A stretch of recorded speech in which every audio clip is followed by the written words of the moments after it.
I'll first define some terms that is going to be in this debate. First, the conscription means compulsory enrollment of persons for military or naval service. Also, the volunteer military system and recruiting system will appear in this topic. The voluntary military system is in which individuals enlist in the military service at their own will, signing a contract with the nation. Recruiting system is a branch of volunteer military system, and people sign a contract with the country and serve in the military by enlisting in a special forces. They are paid. Now, as a proposition side, our side burden is to prove that Korea is stable enough and have to adopt the recruiting system. We are going to present three needs in which we will prove that today's military system is inappropriate, out of date, and inefficient for Korea. And the recruiting system is appropriate, up to date, and efficient for Korea. Then we'll present the policy itself. Our policy's burden is to show where the additional money will come from. And we will tell you, however, that in our policy, money is not that big of a problem. Okay, I'll carry on to my first need. I will say two needs, and Hyunjin will say one need, and go on with the policy. My first need, okay, whether to go on mandatory system or a voluntary system depends on a country's situation. The mandatory system started, according to Hanongbu's history book. Jingbyungjae was first started right after the Korean War for the South Korea to prepare for additional war. It was 50 years ago. However, Korea and North Korea's relation have been improving. There is Kumgangsan tourism. Reunion of dispersed family have been continuing since 1984, and it is going on right now at Kumgangsan. Also, Kaesong Industrial Complex, in which two Koreas are peacefully working together. In political aspect, the Inter-Korean Summit talks just succeeded in October 4th. I'm showing the progress since North Korea declared to stop going nuclear. It is undeniable, so, that Korea and North Korea's relationship have been improving, and it is becoming even more stable and connected over the years. There is no desperate need for Korea to have 50,000 soldiers waiting in the country, which is far from being cost-effective, and we will prove that. Also, my second need, we need specialized soldiers. We are not living in a world with swords and arrows and bows. We are living in a world in which high-tech weapons play a great role, a major role in a battle, in a war. So, the quality of the soldiers, instead of the quantity of the soldiers, is needed. And a recruiting system, since people want to work for the military and want to be trained, they can attain this high quality that we need. However, in the current military system, it is not attained because people only serve for 2 years, and 2 years is not enough to get the high quality of military information. Thus, as a result, the current enrolling system, which depends on the number of soldiers, cannot provide for the increased demand for the high quality of military information. And also, the recruiting system, in contrary, the recruiting system, which provide good quality of army information, will stay on track with the world's up-to-date weaponry because it leads to good quality of soldiers. Now, Hyunjin, my partner Hyunjin, will continue with another need and finish with the policy.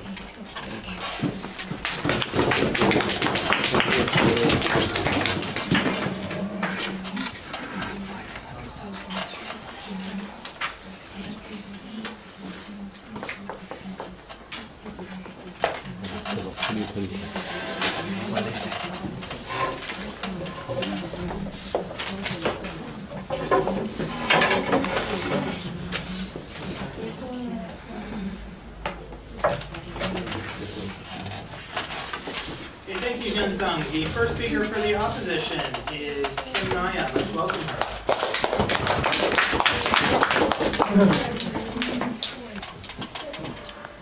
Good afternoon. Today we're here to debate on whether we should abandon mandatory conscription in Korea or not. And we, the opposition side, strongly believes that there should be and there has to be mandatory conscription. As the proposition has defined, we repeat again that mandatory meaning regardless of the individual's will. And conscription is a compulsory enrollment of people for military service. As the first speaker, I will explain why mandatory conscription is needed, and Jae-kyung, our second speaker, will give further explanation, and Eunhee will give a next summary. But before I move on to my first argument, I would like to rebut Someone Hyunsung's opinion argument. First, Hyunsung said that Korea is stable enough. But how do we know?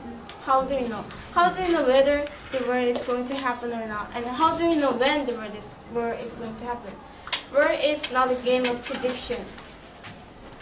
It can happen anytime, and only because we have 금강산 tourism and 개성공단 industrial thing and successful business. It does not mean there will be no war. There's always. You said that the war is not a game of prediction. Then why don't other countries adopt the mandatory? Because they have enough volunteers to maintain the army. And secondly, he talked about specialized work, about quality of the army, of the military. But ladies and gentlemen, to maintain a an army with a high technology, we need people. And also, the base of the consensus opinion is that we already have high-tech weapons. But do we? No. So I believe there should be enough people to control the weapons and to take care of the machines. To move on, to be a country, there needs three things. One, territory or ground, and two, the people of the country, and three, the sovereign power as a nation. And in this debate, I believe all these three should be considered duly if you're making a policy that is for the sake of our country and our people. In the presence of a war, if we have no military or have a weak military, we cannot protect our land, which means that we cannot guarantee our citizens' lives. And which means that we lose our sovereign power and we have no country. Also, the military is needed not only for the national security reason. In this era, maintaining the military is one of the essential matters for a country. Not only to fight in wars, but the quality and quantity of the military shows the national strength of the country. If you look into the advanced countries' military, the people and the time involved in the military system is tremendous. So far, I explained why we need the military, but now I'm going to show why we need mandatory conscription. In a survey done by the Baekhin Toron, it said that more than 70% of the people that participated in the survey said that they will not apply for the military. And only 8% of the people said they will. But think about it. Korea now has about 600,000 army. And do you think only with the 8% of the people do you think we can sustain the military? Absolutely no. So I say two things for you. One, military is necessary, definitely needed for national security and national power. And two, it should be mandatory because considering Korea's population and people's will to apply for the military, it should be mandatory.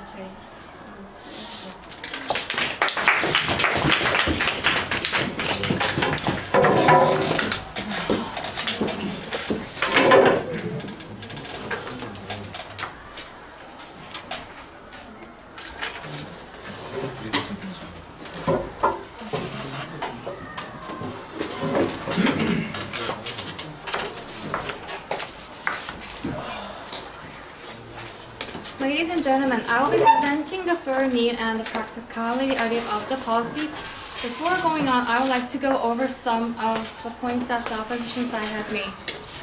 First, Daewon said that because of population decreasing, we need the mandatory conscription. But we once again repeat that the quality of the army is more important than its quantity. And second, that Daewon said we don't have high-tech weapons. And this is the reason that's why we are enforcing the voluntary military policy.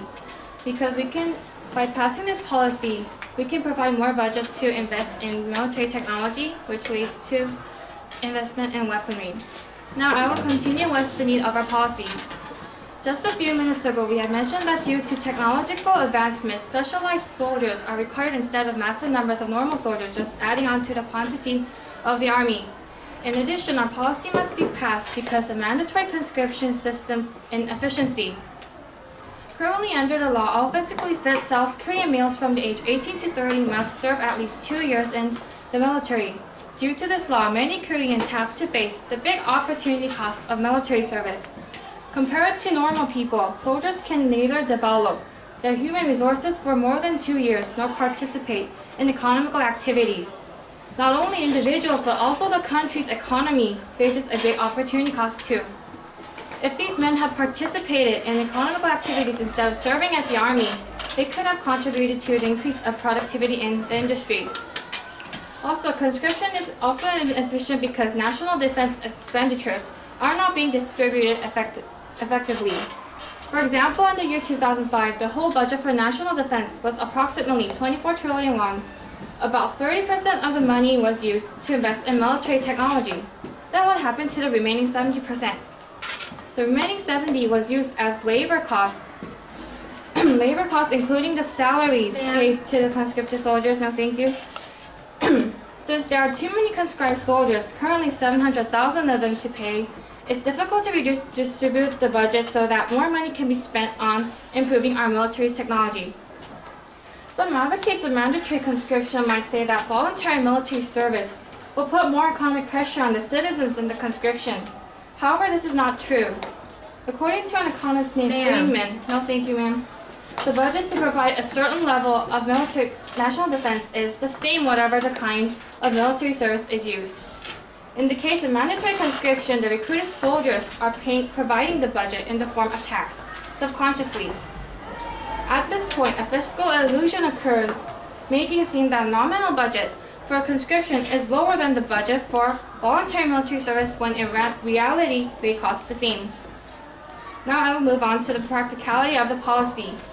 Our policy will be carried out by the Ministry of National Defense.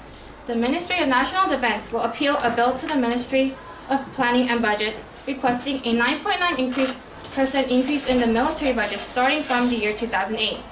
The decrease in the number of conscripted soldiers will be displayed by reducing 5% of the numbers of soldiers annually. The ministry will cut the ordinary expenditures, including labor costs, gradually by expanding the recruiting system. By decreasing in the ordinary expenditure, which makes about 50% of the total military budget, the Ministry of National Defense will be able to invest the rest of the budget into the development of military technology and weaponry.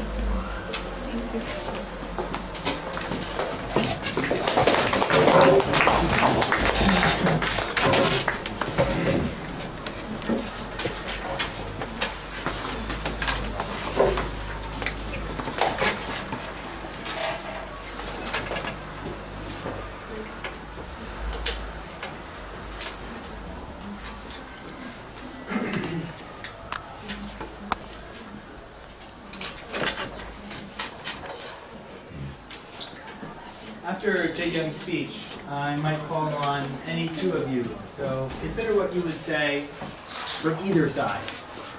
Okay, let's give Jae-kyung a hand. Hello, ladies and gentlemen. As the second speaker for the opposition side, I will first refute some of the arguments that the proposition side has made. Well, the prop side team has kind of surprised us because Hyunjin said something about our op side mentioning something about population. We never did that, and it would be appreciated if the prop team rebutted the things that we actually said. And now I'll refute some of the arguments that the prop side has made. The prop side has mentioned that the relations of South Korea and North Korea is getting better, so there is no definite need for mandatory soldiers. However, then how will the prop side explain some of the recent missile shootings and the nuclear crisis in the north? The problem is that our North Korea and South Korea are still divided, and as the only divided country in the world, the danger is still there. And now, ladies and gentlemen, I will explain further why the policy fails. Our second argument is that as the only divided country in the world, military conscription is necessary to keep away from danger. History repeats itself, and as long as the South and the North are divided, the danger persists. If we do not maintain the military, if we do not maintain On that point, military sir, conscription, yes. are you saying that right now the current military system, based on the conscription system, is strong enough to defend ourselves from North Korea, which possess nuclear weaponry and missiles? No, but if we switch to voluntary conscription, the army will not get any stronger. It'll only get weaker because the numbers of soldiers will decrease. Yes. You said that we can't make this strong, but by voluntary military service, we can spend more budget on developing technology. Won't that make our army more stronger than? Ma'am, developing technology for like high-tech weapons for war is not an easy thing, and it's not happening. And even right now, the wars that are happening, the infantry soldiers are the basic. They're the basic. Sir. Yeah. No. Yes. Sir, you said that the army is the basis of the military force. However, I believe that current army system, by the conscription system, is, they're not very well educated. What are you going to say about that? They're not very well trained. No, but then switching to voluntary conscription is not going to help. Okay, now I will move to my second argument. Our third argument. Our third argument is that mandatory conscription is much more efficient in economy-wise. To keep the number of soldiers about 670,000. In Korea right now, there are about 670,000 soldiers. To keep these numbers, when we switch to voluntary conscription, their wage has to be more than 30 times higher.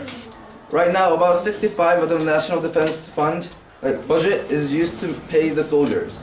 If we switch to voluntary conscription, $5 billion, which is 5조 won in Korean money, will be needed. The Korean National Defense budget is already facing a crisis because they do not have enough money to develop any technology or even pay the soldiers. High-tech war is a little too far-fetched. Yes, technology is getting better and better, and there will be high-tech necessary for further war, but right now, the prop side is ignoring the fact that the infantry soldiers are the most required and the most needed parts of any war. So the prop side is making a policy on something that is not true, and it is a kind of a distorted version of the truth. So the policy should fail. Okay.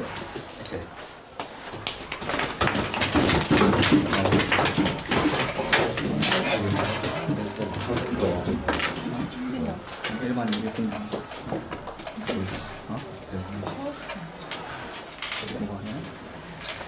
who haven't we heard from in a while? Jongmin, have you given this floor speech? Who else has it?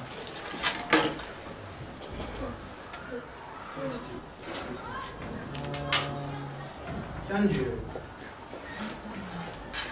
Yeah, have you given floor speech this semester? You have. Hyoju. Have you? No, okay, I didn't think so. Okay. I mean, if you can. I do one for the opposition. Okay.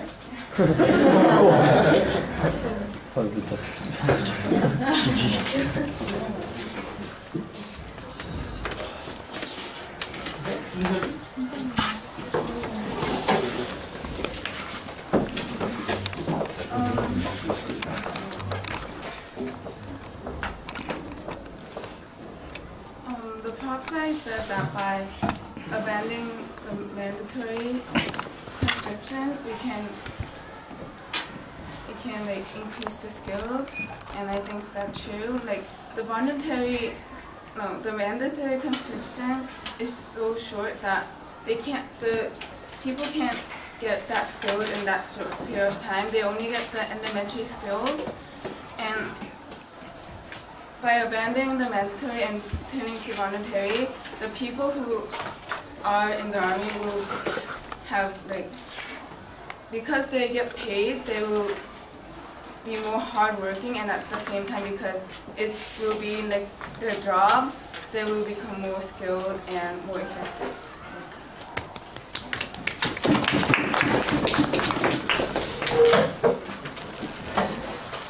I want to ask the proposition side about if you guys are so concerned about our Korea's military and the quality of the military, why do you guys have to decrease the quantity while you can develop the quality as well as keeping the quantity itself? And also, I believe Korea's military power, it's one of the top of the world. It's in the 5th place or something.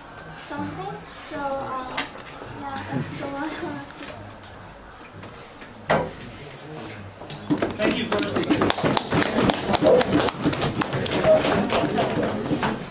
Okay, we're now going to give Bacon the opportunity to close up the opposition's case. Let's welcome her.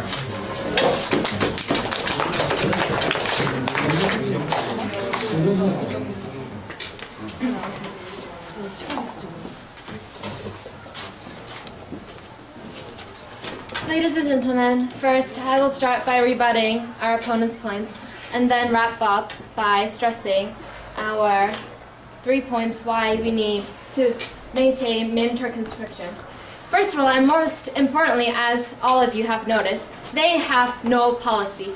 The only thing they keep saying is that they need to abandon mandatory conscription, but does not give us any alternative. They only blab on about increasing the budget for increasing the high technology, but they do not tell us who will do it. They do not tell us how will they do it. They do not give us any information. Their policy is hollow. So since they failed to give us an alternative instead of this mandatory conscription, this policy fails. And also they have said that mandatory conscription is not up to date and it has been created 50 years ago. But let me remind you, ladies and gentlemen, we are still in a war. The war has not ended yet. We are in a truce with North Korea. The war can happen anytime now. And when the war actually happens, who will protect us? When there is no mandatory conscription, when there are no trained soldiers to protect and fight those North Koreans. Daewon, Yes. are you saying that there is no one to protect us? No, I am not saying that there is no one to protect us. There are allies.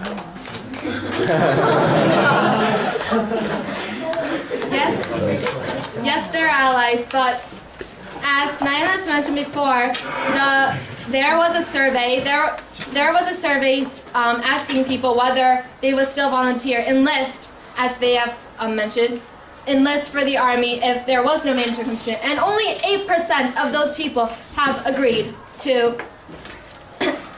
enlist for the army. I am not saying there will be no one. I am saying that there will be not enough people to protect us. And also, they have mentioned that instead of quantity, quality is needed. But we can always improve the quality with maintaining the quantity. Go on. No, thank you. And in a war, even today, soldiers are always needed. Take the Iraqi war, for instance. Even though America, the United States, is the most industrialized country, they still send thousands of soldiers to Iraq to fight the Iraqis. So this proves how we still need soldiers, and it proves that how today's war is not just sending nuclear bombs. There are still soldiers fighting today. Time, please. Time.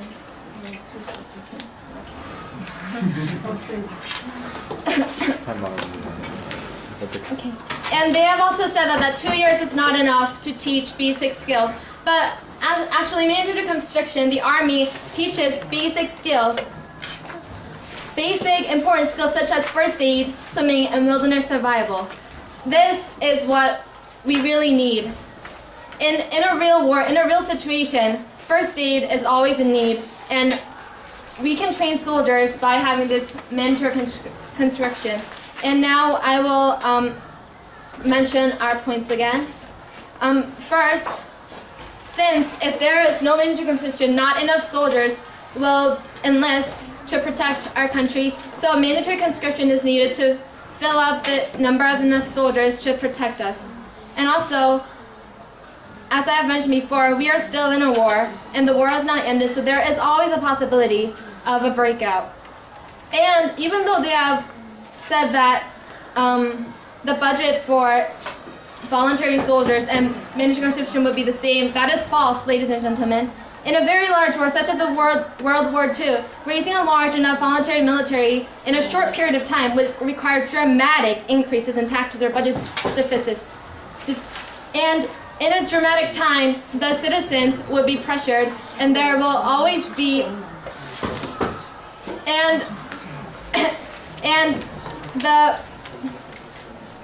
such as in case of a very large war, the mandatory conscription would be much more economical than enlisting soldiers. And research into fiscal impacts of conscription in World War II suggests a volunteer army raised to the same size would have had worsened the economic impact in terms of economic growth. And ladies and gentlemen, they have not given us a policy. They have given us no alternative. Therefore, they have given up to provide an alternative, and therefore they have said that this mandatory conscription is still needed in Korea. Thank you.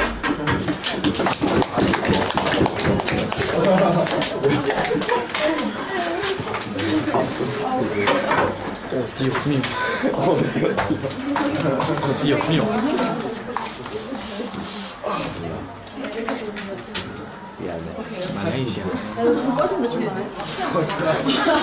야, 그럼 니가, 야, 안 돼, 그러면. 얘 죽을래? 나 지금. 윤주, 시간도 안 돼.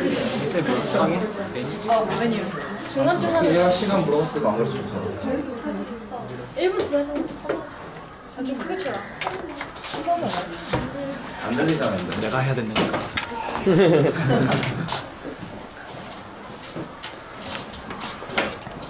Okay, Ji-hyun is our last speaker. Welcome her. Okay, good afternoon, ladies and gentlemen, and thank you, opposition side, for giving us the energetic and disorganized speech. I'll have to, I don't want to go over time, so I'll move right on to the rebuttal. Okay, Taegin has mentioned that we have not, Taegin has mentioned that we cannot, improve the current status quo by changing into the volunteer system, but we have not said that we'll change current conscription system into volunteer system. We have said recruiting. And by the definition we gave, no, thank you, you're out of order. By the definition by the definition we gave you at the earlier, volunteer and recruiting is very different. Volunteer is simply volunteering in the army for no money, whereas recruiting is signing a contract with the government and paid. Thus, the paid professional soldiers will be better trained and better qualified. And then, Uni said we gave no policy, but ooh-hoo. We have said the Ministry of National Defense have appealed the bill to the Ministry of Planning and Budget for 9.9% increase in the military budget starting from next year. And the decrease in the number of conscript soldiers will be displayed by reducing 5% of the number of soldiers annually. And this will be done by the Military of National Defense and the local Ministry of Military Manpower. Thank you. Okay. Thank you. Now, ladies and gentlemen, let's not use our eyes and ears for a moment. Let's not think about what we said or what they said for a moment. Let's just think for yourself. Is this enough? Is this good enough? Is our national defense system good enough to protect the citizens of Korea from possible military disaster? Well, I think not, and I believe most of you will agree with me. Did you know that it's not strong enough to defend from possible military attacks from neighboring countries like China and Japan? And did you know that despite our considerably weak military system, our military expenditure is 2.7% of GDP, which is higher than United Kingdom, Germany, and Japan. The major difference here is that whereas they have weapons, we have just a bunch of people. Okay. Conscription is extremely inefficient because it's a waste of human resource. It takes away the young men, and they have to waste their youth in the army. Korea is different from the case of other countries that have mandatory, mandatory conscriptions, like Israel. In Israel, it's in a war, so even the girls have to go to the war, But On the Korea, Korea is different because we're not in a war. We're in peace. We have kept the peace for more than 50 years. Ma'am. Thank you. And that's why, ladies and gentlemen, we present you with our policy. Our policy is based on a firm fact that the Ministry of National Defense have requested for 9.9% raise in the military budget in 2008. With the increased budget, we will lead a gradual decrease in the conscripted soldiers and replace them with the recruited, better educated, better trained, and better qualified soldiers starting next year. Then we can invest the rest of the money on the technology and weaponry and also diminish the current inefficiency here. Korea can be stronger, people. And Korea will be stronger under this new policy. And for the safety of we Koreans and for the safety of our children, the proposition strongly believes that this policy must pass. Thank you.